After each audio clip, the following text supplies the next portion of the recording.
Assalamualaikum dan salam hormat. Anda bersama saya Haris Ashraf Hasnan dalam Fokus minggu depan, di mana pastinya antara perkara menarik selain daripada yang kita saksikan tadi, rakan saya Luqman Haris membawakan laporan komprehensif pasca sidang media oleh Perdana Menteri berkenaan dengan kebenaran rentas negeri bermula esok. Tetapi esok juga di Dewan Rakyat panjang ceritanya. Banyak perkara-perkara penting yang bakal disaksikan di Dewan Rakyat esok. Antaranya adalah berkenaan dengan usul untuk meningkatkan had statutory hutang negara. Bagaimana ianya memberi impak kepada rakyat? Apa itu peningkatan had hutang dan apa implikasinya kepada negara? Untuk mengulas lanjut berkenaan dengan perkara ini, berada menerusi talian Skype adalah Profesor Madya Dr. Irwan Shah Zainal Abidin, Ketua Unit Penyelidikan Risiko Ekonomi dan Politik UUM. Dr. Irwan, terima kasih kerana sudi bersama dengan Esra Awani. Pertama sekali, bagaimana kita ingin memahami berkenaan dengan peningkatan had statutory hutang ini? Apa itu peningkatan had hutang, Doktor? Had statutory hutang ni adalah dia adalah satu ketetapan yang kita letakkan sendiri ya. Yang ni yang kita perlu faham. Jadi maksud dia bukanlah sesuatu yang kekal dan tidak boleh diubah. Ia adalah satu mekanisme supaya kerajaan dapat mengurus dari sudut hutang dan fiskal negara dengan lebih berhemah. Okey, jadi itu yang kita perlu faham. Itu yang pertama lah. Yang kedua, bila kita sebut berkenaan dengan hutang negara ni, hutang negara ni dia bukanlah seperti hutang isi rumah. Jadi ini yang kita perlu faham juga. Jadi maksud dia apabila kerajaan berhutang, dia tidak memberi makna sebagai contoh hutang yang tinggi menunjukkan satu pengurusan ekonomi yang tidak baik. Dan juga sebaliknya, maksud dia hutang yang rendah tidak juga bermakna pengurusan ekonomi itu boleh dikatakan sesuatu yang baik. Okey, jadi ini bergantung kepada banyak lagi faktor-faktor lain. Jadi bila kita bercakap berkenaan dengan hutang kerajaan, kita juga perlu faham bahawa bila kita memahami hutang kerajaan itu, bila saya kata ia tidaklah seperti hutang isi rumah, jadi isu-isu seperti yang dirisaukan seperti jika dia tidak dikawal dan sebagainya, kerajaan akan bankrupt. Ini sebenarnya adalah mitos. Mungkin satu pemahaman yang tidak benar berkenaan dengan terutamanya kerajaan federal di Malaysia terutamanya. Jadi ini yang kita perlu faham, dan terutamanya dalam konteks pandemik COVID-19 ini, bagi saya memang keputusan kerajaan untuk meningkatkan statutory had ceiling ini adalah satu keputusan yang tepat, dan ini akan memberikan banyak faedah kepada rakyat secara keseluruhannya, di mana kerajaan akan berupaya dari segi kapasiti untuk meningkatkan lagi pinjaman, untuk perbelanjaan yang sangat penting, bukan saja pada ketika kita mendepani pandemik pada ketika ini, tetapi juga persediaan kita dalam mendepani era pasca pandemik. Dr. Irwan, bercakap berkenaan dengan hutang ini, ialah seperti doktor katakan, selain daripada perkara mitos ataupun orang ramai akan beranggapan bahawa ianya merupakan seperti hutang isi rumah. Apabila banyak hutang, income, contoh hutangnya 2,000, income-nya hanya 3,000, take away hanya 1,000. 1,000 itulah nak dibelanja sebulan. Tetapi di peringkat kerajaan ini, bagaimana kita ingin memahaminya dari segi macam mana nak menangani isu apabila berlakunya peningkatan hutang itu? Adakah perlu mencari sumber yang lain, dan juga bagaimana dari segi isu ketirisan cukai dan juga pelbagai lagi usaha-usaha yang boleh dilakukan kerajaan untuk meningkatkan ataupun nak cover up balik, nak memastikan bahawa tahap hutang itu berada di paras yang sewajarnya? Kalau kita lihat sejarah, kita pernah juga mengalami hutang yang agak tinggi ya. Sebagai contoh tahun 80-an, tahun 1985, 1996. kita melihat hutang kita berada pada tahap lebih 100% daripada KDNK. Kita perlu faham bahawa bila kita mengukur hutang negara ni, dia adalah nisbah kepada KDNK negara. Okey, jadi dikira peratusan tu sudah pun suatu ketika berada melebihi 100%. Tapi kita berjaya mengurangkan hutang itu pada kadar yang lebih kita katakan munasabah pada sekitar 30%, 50% macam itulah.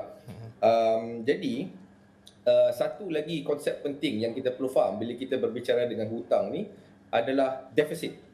Jadi defisit negara ni adalah satu keadaan di mana pada satu tahun itu kerajaan berbelanja melebihi pendapatan lah. Jadi kita ada alami defisit dan penambahan defisit itu dari tahun ke tahun akan menjadi hutang negara. Jadi bagaimana, balik kepada persoalan tadi, bagaimana kita nak mengawal hutang negara ini, sememangnya kita perlu melihat kepada mengawal defisit, keadaan defisit kita. Sekali lagi, kalau kita lihat dalam sejarah ekonomi, kita berjaya dan juga pernah mengurangkan kadar defisit ini. Contohnya pada tahun 2009 berada pada sekitar 6.7% macam tu. Kita berjaya menurunkan bawah pada kadar 3% macam tu. Dan sekarang sememangnya dalam keadaan pandemik, okey, jadi kita melihat bahawa jangkaan pada tahun ini kadar defisit kita mungkin dalam sekitar hampir 7% dan kita juga akan pada esok hari berdebat untuk meningkatkan tahap siling kita yang dijangka akan dinaikkan lagi 5% lah, daripada 60% kepada 65%. Okey, dan kita dah pun meningkatkan tahap defisit ini pada tahun lepas. Okey, jadi bila saya sebutkan tadi, bila kita lihat hutang ini, dia adalah nisbah kepada KDNK. Jadi salah satu cara untuk kita nak address supaya hutang kita ni terkawal dan ialah tidak terlalu, kita katakan terlalu tinggi. Terlalu tinggi ni mungkin bagi saya pada sekitar mungkin 80 hingga 90% macam itulah. Okey, kita perlu mencari usaha jalan bagaimana untuk merangsang, meningkatkan balik pertumbuhan ekonomi kita, sebab kita tahu bahawa tahun lepas kita mengalami pengucupan ekonomi dan pada tahun ini dijangkakan pada kadar 3 hingga 4%. Jadi saya berpendapat menuju ke hadapan, seperti contohnya tahun hadapan, kita perlu mencari strategi baru untuk merangsang kembali pertumbuhan kita pada kadar 5 hingga 6% macam itulah. Dan kita juga perlu mencari cara bagaimana hasil negara ditingkatkan, seperti yang telah disebutkan tadi, bagaimana kita nak mengurus dari segi ketirisan, merasionalisasi perbelanjaan kita, dan juga mencari jalan bagaimana untuk nak meningkatkan hasil kita di masa hadapan dari segi mungkin pengenalan bentuk cukai-cukai baru di masa hadapan. Jadi ia melihat kepada perspektif yang menyeluruh, dan saya juga percaya salah satu daripada concern yang mungkin ada kepada pembuat dasar tu adalah mungkin analisis daripada rating agencies. Ini saya faham dari segi Moody's, S&P, Fitch rating. Tapi saya melihat analisis yang dibuat pun selalunya tidak melihat kepada hutang semata-mata. Jadi kalau kita ada perancangan dari segi apa yang kita nak gunakan dengan hutang ini, itu yang penting sebenarnya. Apa yang hutang ini dibelanjakan ke mana? Jika ia dibelanjakan untuk program-program pelaburan-pelaburan yang produktif, yang dapat meningkatkan dari segi keboleh saingan ekonomi dan juga meningkatkan pertumbuhan ekonomi dan juga meningkatkan peluang pekerjaan, terutamanya dalam keadaan pandemik ini, di mana kita mengurus dari segi mengurus meningkatkan contohnya perbelanjaan kepada sektor kesihatan, meningkatkan usaha untuk nak cuba untuk nak menyelesaikan masalah rakyat. Jadi ini semua bagi saya adalah satu pelaburan ataupun pinjaman yang saya fikir produktif di masa hadapan. Ya. Dr. Irwan, bercakap berkenaan dengan hutang ini, pastinya ramai yang ingin tahu apa yang kita akan rasa ni. Maksudnya apa impaknya kerajaan naikkan hutang, tetapi apa impaknya kepada rakyat? Apa rakyat akan rasa? Pandangan Dr. Irwan melihat kepada pakej-pakej selepas ini termasuk belanjawan 2022, bagaimana kita boleh menggarap dan juga memberi satu gambaran kepada orang awam, orang ramai, penonton untuk memahami berkenaan dengan impak apa yang boleh kita rasa daripada peningkatan had hutang ini. Jadi apabila had hutang ditingkatkan, seperti yang kita lihat sebagai contoh, di dalam rancangan Malaysia ke-12 yang telah dibentangkan, perbelanjaan pembangunan tu dijangka dalam 400 bilion. Jadi persoalan dia di sini, segala perancangan yang telah pun diletakkan itu perlu menggunakan dana. Jadi ini yang maksud saya, apabila kerajaan meningkatkan had ceiling itu, jadi ia memberikan kapasiti yang lebih ruang kepada kerajaan untuk berbelanja. Ini dari segi pengiraan kasar saya lah. Pengiraan kasar saya dalam contohnya 1% peningkatan dalam hutang, nisbah hutang ini, dia boleh mengeluarkan pada sekitar secara kasar lah dalam 15 bilion ringgit. Jadi bayangkan kalau 5% ditingkatkan, itu boleh meletakkan ada pada sekitar 75 bilion ringgit yang boleh dibelanjakan untuk kebajikan rakyat dari segi mungkin penerusan, dari segi pemberian bantuan tunai ataupun pemberian geran-geran khas, subsidi upah dan sebagainya. Jadi ini memberikan kesan langsung kepada rakyat bagaimana kerajaan juga boleh meningkatkan kapasiti peniaga-peniaga yang terjejas, terutamanya golongan industri dalam PMKS, perusahaan mikro, kecil dan sederhana, dan juga usaha kerajaan untuk nak membasmi kemiskinan. Ini semua memerlukan perbelanjaan dana daripada kerajaan persekutuan, walaupun kita tahu perlu adanya bantuan daripada pihak-pihak lain juga, pihak swasta dan sebagainya, tetapi kerajaan perlu memainkan peranan penting dalam usaha untuk nak memulihkan kembali ekonomi kita dalam mendepani pandemik ini. Terutamanya contohnya seperti yang saya sebutkan tadi, perbelanjaan dalam sektor kesihatan dan juga dari segi bagaimana kita bersedia dari segi menuju ke fasa endemik ini. Jadi ini pun saya fikir perlu ada strategi yang perlu ada bantuan yang secara langsung dari segi pemberian dana kepada kerajaan, terutamanya kalau kita katakan apabila ekonomi telah dibuka. Jadi kita perlu lihat bila dibuka tu, adakah semua peniaga tu boleh kembali secara sedia kala, ataupun ada mereka yang sudah gulung tikar ataupun individu yang sudah pun declare bankrupt dan sebagainya. Jadi ini yang perlu dilihat dan perlu dibantu, dan saya percaya dengan ada dana tambahan ini, akibat daripada peningkatan had ceiling hutang, kerajaan boleh merencana strategi sosial yang lebih baik untuk membantu mereka yang begitu terjejas akibat daripada pandemik ini. Ya. Baik, terima kasih Profesor Madya Dr. Irwan Shahzana Abidin, Ketua Unit Penyelidikan Risiko Ekonomi dan Politik UUM. Perincian yang cukup jelas berkenaan dengan peningkatan had statutory hutang negara ini. Pastinya perincian lanjut akan kita bawakan esok, pastinya selepas pembentangan usul yang dijangkakan yang akan dibuat oleh Menteri Keuangan sekitar jam 11.30 pagi esok di Dewan Rakyat. Pastinya banyak lagi cerita menarik akan saya bawakan dalam Fokus minggu ini. Kita berhenti rehat dahulu, jumpa selepas ini.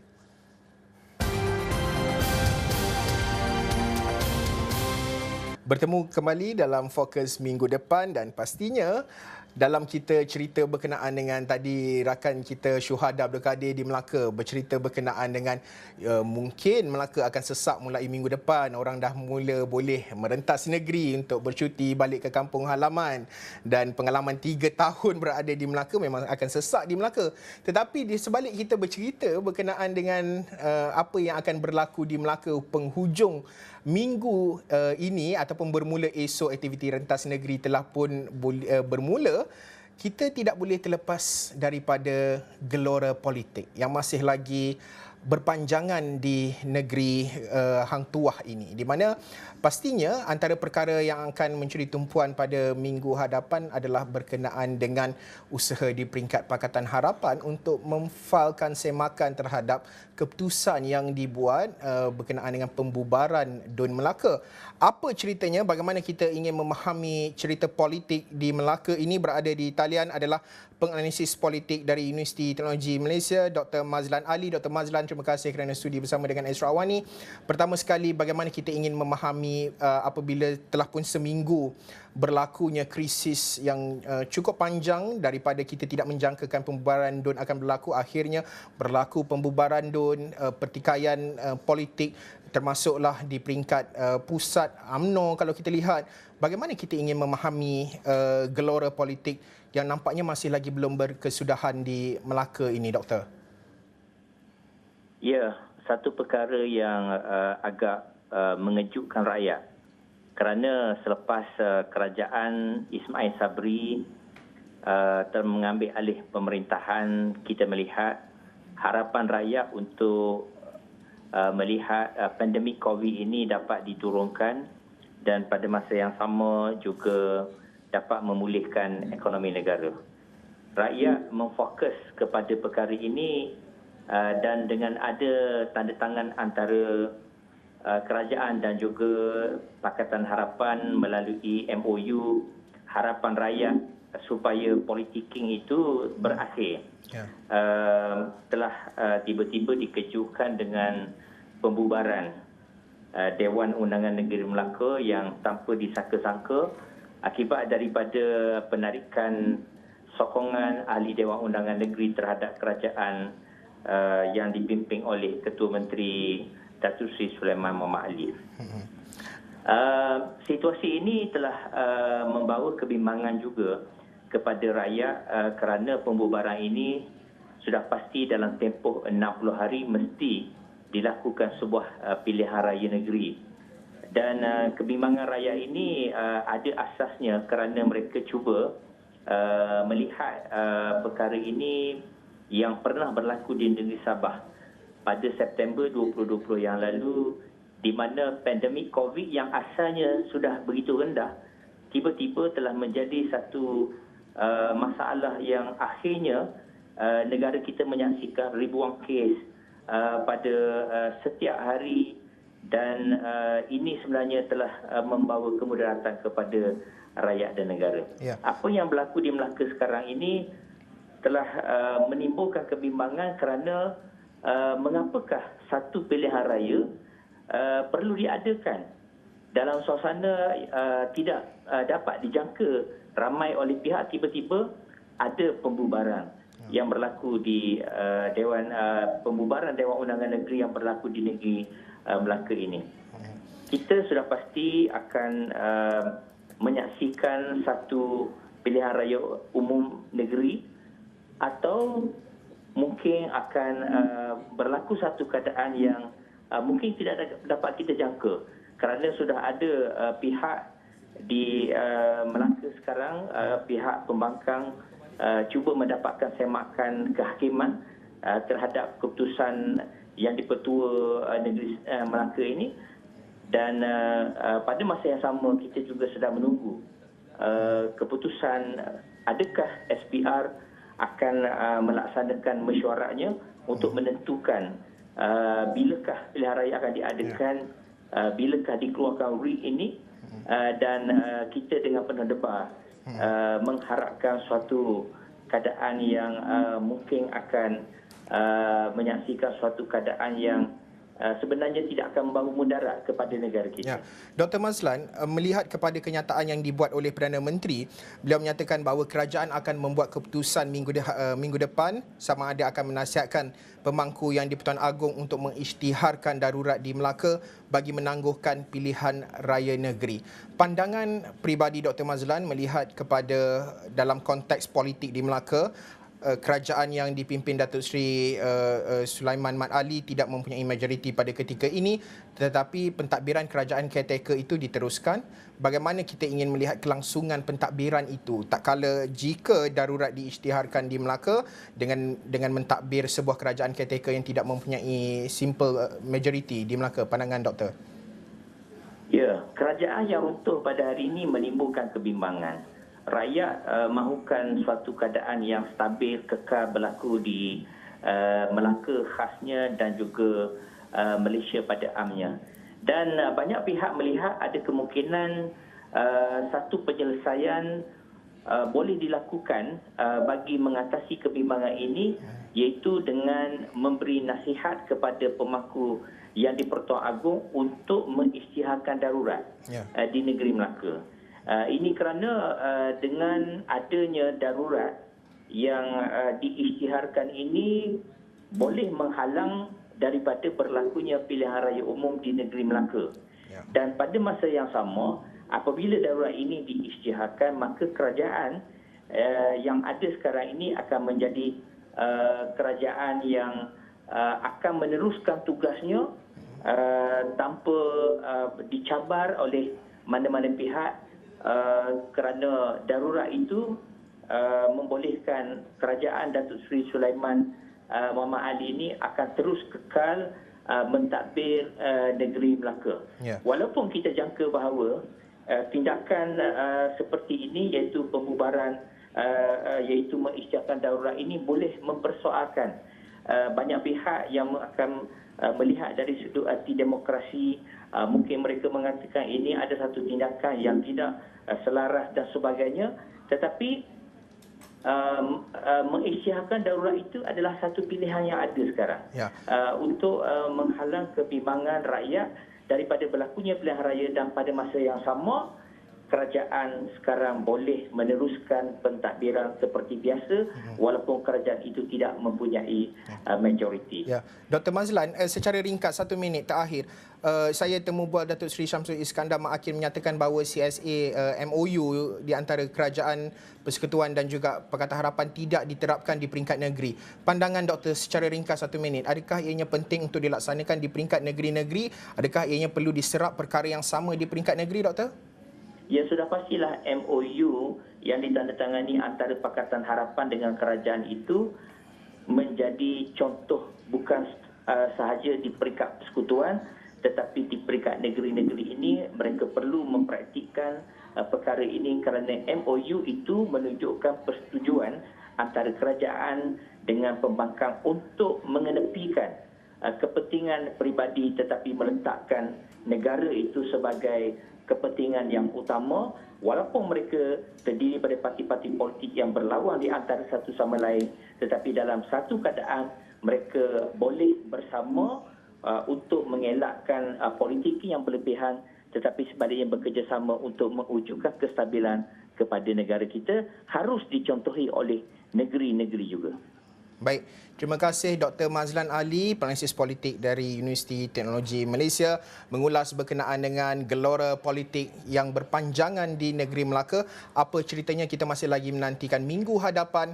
Kemungkinan kerajaan akan menasihati yang pemangku yang di-Pertuan Agong untuk mengisytiharkan darurat di Melaka. Tapi banyak lagi cerita yang akan saya kongsikan. Sebelum itu, ingin saya ulangi lagi sekali pengumuman Perdana Menteri sebentar tadi bahawa aktiviti rentas negeri boleh bermula esok, di mana seiring dengan pengumuman Perdana Menteri yang membenarkan aktiviti rentas negeri semula esok, beliau menegaskan bahawa keluarga Malaysia adalah barisan hadapan yang akan melindungi keluarga dan komuniti daripada jangkitan virus COVID-19. Dan apakah usaha yang perlu dilakukan bagi mengelakkan tercetusnya kluster baru susulan kelonggaran? Bagaimana kesiapsiagaan KKM mendepani pelbagai kemungkinan ini? Ikuti temu bual eksklusif Agenda Awani secara langsung bersama Menteri Kesihatan Khairi Jamaluddin jam 8 malam ini di saluran 501esrawani.com dan di semua saluran media sosial kami. Sekian untuk Fokus minggu depan. Saya Haris Ashraf Hasnan. Salam hormat.